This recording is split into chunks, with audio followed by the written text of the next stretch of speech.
So the other day, I was watching a video by this man called Wode Maya. Most of you probably know him. He's a famous YouTuber. He tells the good story of Africa. So I watched this video called Why Africans Need a Mental Revolution. And as I was watching that video, I recalled a conversation I had with someone a few months ago. We were talking about Zimbabwe, and that person said something that really pierced my heart. It made me angry, in fact.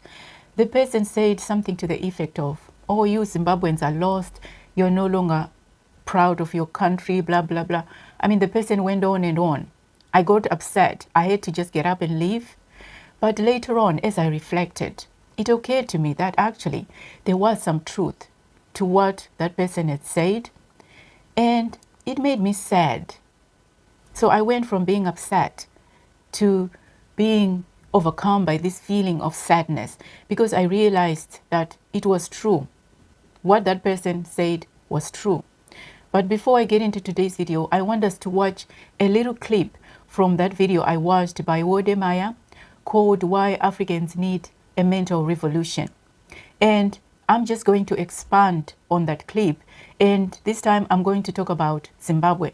I'm going to relate it to Zimbabwe and why I thought what that person said was true, and why I think this clip is relevant to our situations as Zimbabweans today, and especially when it comes to our attitude, mental revolution. That's what I'm talking about. So watch this little clip and I'll see you at the end of that. Before industrial revolution, you need a mental revolution. Without a mental revolution, you can't drive an industrial revolution. If you had a chance to change one thing in Africa, what will it be? It would be seeking to change their belief system, building confidence in themselves, because it is that which is going to change their attitude. This video really, it's a bit of a rant, I have to say, and I want to apologize in advance if I'm going to step on anyone's toes. At the same time, I just want to say that the things that I want to talk about in this video, I include myself as well. I'm not without blame. And I'm talking about the fact that I sense that as Zimbabweans, we're not proud of our country. We are not proud to be Zimbabweans. And if we are, we don't show it. We don't show it because we're always focusing on the negative things. We're always focusing on what's going wrong. Why not focus on what's going for us? And one thing that is going for us, clearly, is those wonderful places in Zimbabwe. Places that God gave us. And in my other video, I talked about how I had never been to Victoria Falls, despite the fact that I am a Zimbabwean, born and bred. It was becoming a bit of an embarrassment because I couldn't really take part in the conversation with some of my foreign friends who have been to Victoria Falls, who have experienced the wonderful places in Zimbabwe. I couldn't really take part in that conversation. How embarrassing is that? And upon reflection, I realized that the reason I had never been to Victoria Falls, yes, it's a culmination of different reasons, but one of the reasons, and this is a major reason that I want to talk about, is because I really never placed that much value in traveling within my own country to see those places, to have those experiences. Yes, I've been to Chinhoyi Caves. I've been there a million times. And it's because it was convenient. That's why I went there. And one thing I was thinking about the other day was this statement, Nyika inovakwa nevene vayo. I had never really thought about this statement. Forget who gave us this statement. I don't belong to any party. I'm talking as a Zimbabwean citizen. So thinking about this statement, I realized just how empowering it is, because it gives me so much power as a Zimbabwean. It gives me ownership of my own country, because what it is saying to me is, here is Zimbabwe. It is your country. Do what you can to make it a better place.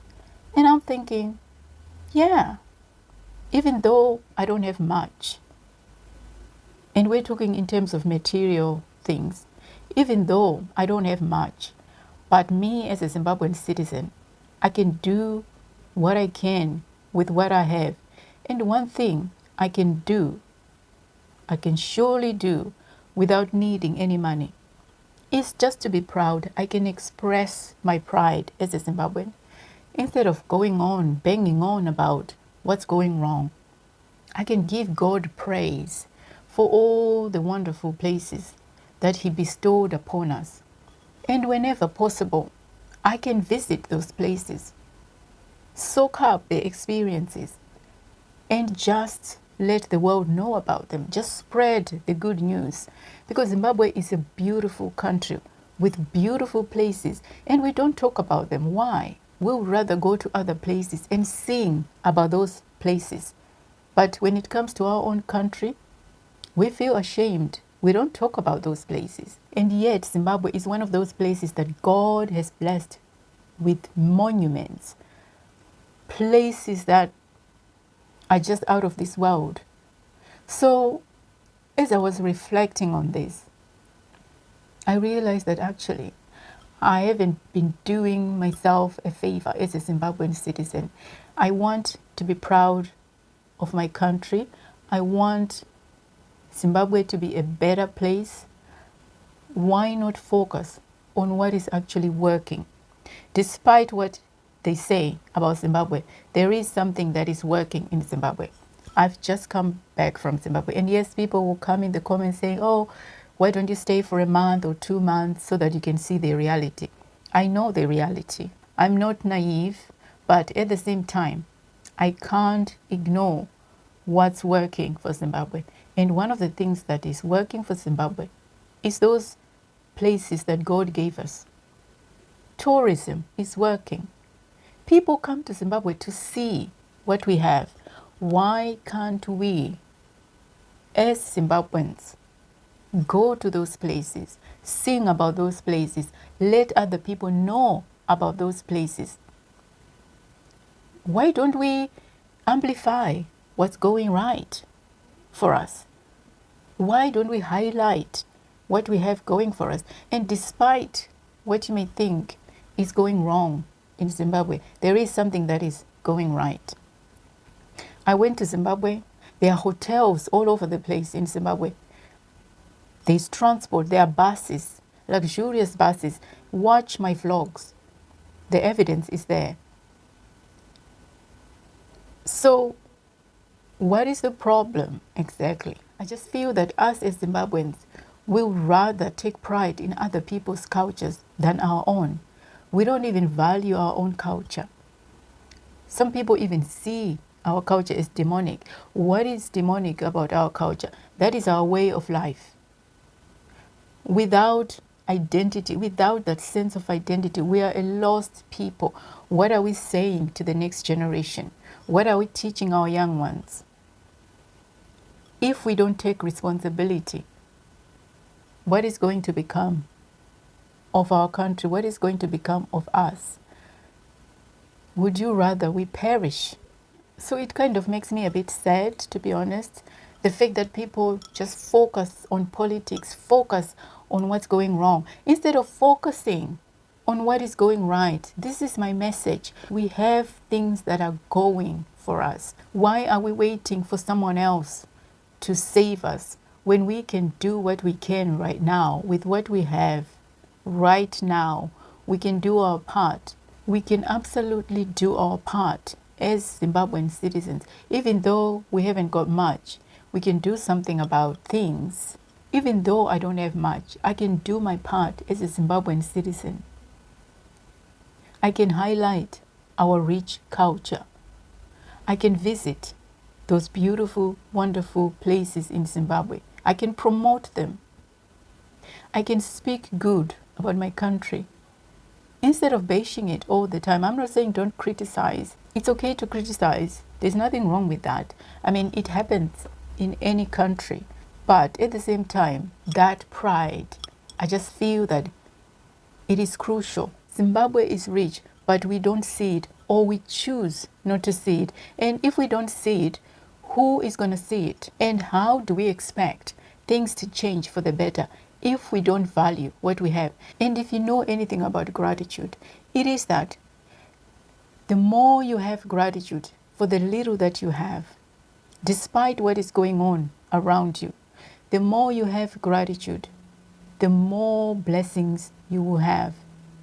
So instead of focusing on what we lack, instead of focusing on what is going on what is going wrong, why are we not grateful for what we have already?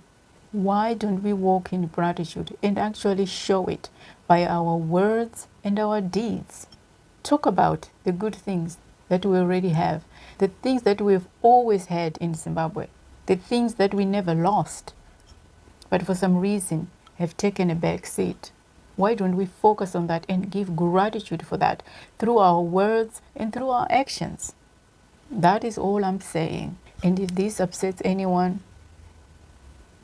tough. It is what it is. And as I said in the beginning, I'm not excusing myself. I'm not without blame. I'm also to blame. But if you want change, real change should start with you.